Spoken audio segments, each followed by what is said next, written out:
کسان نوجوان اپنے کھیت میں کام کر رہا تھا۔ ایک نسوانی قہقہے سے وہ چونک گیا۔ ایسی حسینہ تو اس نے زندگی بھر نہ دیکھی تھی۔ وہ اس کی طرف بڑھا چلا گیا۔ وہ بھی مسکرا رہی تھی۔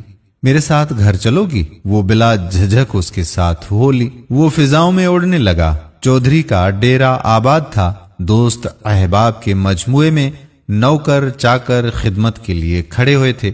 چودھری جی، اس کا خادم خاص ڈیرے میں ہانپتا کانپتا داخل ہوا۔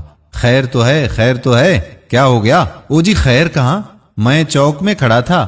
نور جٹ کا جوان لڑکا ایک ایسی حسینہ کے ساتھ گزر کر گھر کو جا رہا تھا کہ اس جیسی زندگی میں نے کبھی نہیں دیکھی۔ نہ معلوم کہاں سے لے کر آیا ہے، پورا چاند کا ٹکڑا ہے۔ چودھری جی، اسے سمجھ نہیں آ رہا تھا کہ اسے کہاں بٹھاؤں۔ آج اس کی زندگی کا بہترین دن تھا۔ اس نے تو کبھی سوچا بھی نہ تھا۔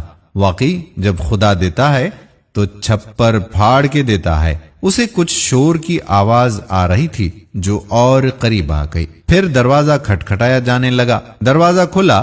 چودھری ہکا بکا رہ گیا اور بے اختیار اس حسینہ کی طرف بڑھا۔ نوجوان جٹ ایک آہنی دیوار کی طرح اس کے راستے میں حائل ہو گیا۔ تم میری لاش پر سے گزر کر ہی اس تک پہنچ پاؤ گے، تم اس قابل نہیں۔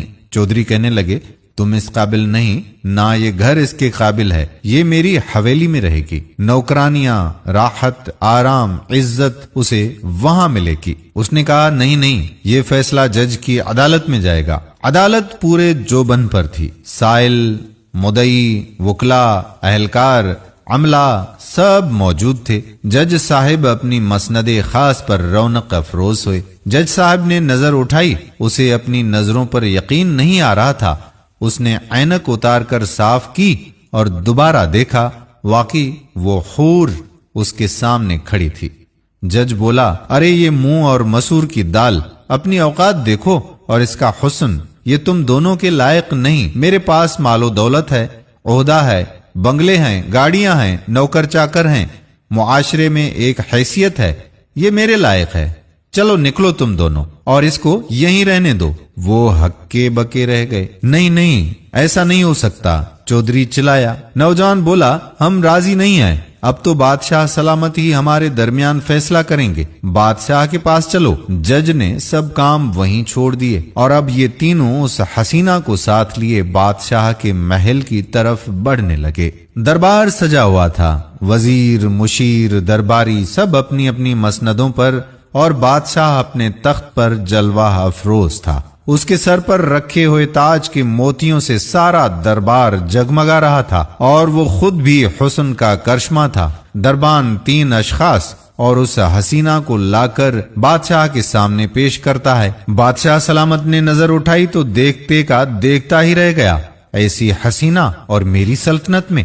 اس نے حکم دیا کہ ان تینوں کو ایک طرف لے جاؤ اور حسینہ کو میرے محل میں لے جاؤ۔ جج صاحب نے کچھ بولنے کی کوشش کی تو بادشاہ سلامت نے ایک طرف دیکھا۔ 3 ہٹے کٹے دربان آگے بڑھے اور تینوں خاموشی سے ایک طرف کو ہو گئے۔ وہ حسینہ جو اب تک خاموش تھی، اس نے خاموشی کو توڑا اور بولی، فیصلہ میں کروں گی، تم چاروں میرے پیچھے دوڑو، جو مجھے پکڑ لے گا میں اس کی۔ یہ کہہ کر وہ جلدی سے دربار سے باہر نکلتے ہوئے نظر آئی۔ بادشاہ کو اپنا تخت بھول گیا اور اگلے ہی لمحے وہ چاروں اس کے پیچھے دوڑ رہے تھے۔ وہ ہوا سے باتیں کر رہی تھی۔ بادشاہ سلامت تھوڑی ہی دور جا کر دوڑنے کی تاب نہ لا سکے اور ایک لمبی آہ بھر کر وہیں ڈھیر ہو گئے۔ جج صاحب بھی زیادہ دیر پیچھا نہ کر سکے اور اس کی سانسیں بھی جواب دے گئیں۔ چودھری صاحب بھی ہمت ہارنے والے تو نہ تھے، لیکن آخر کب تک؟ اب وہ تھی اور نوجوان تھا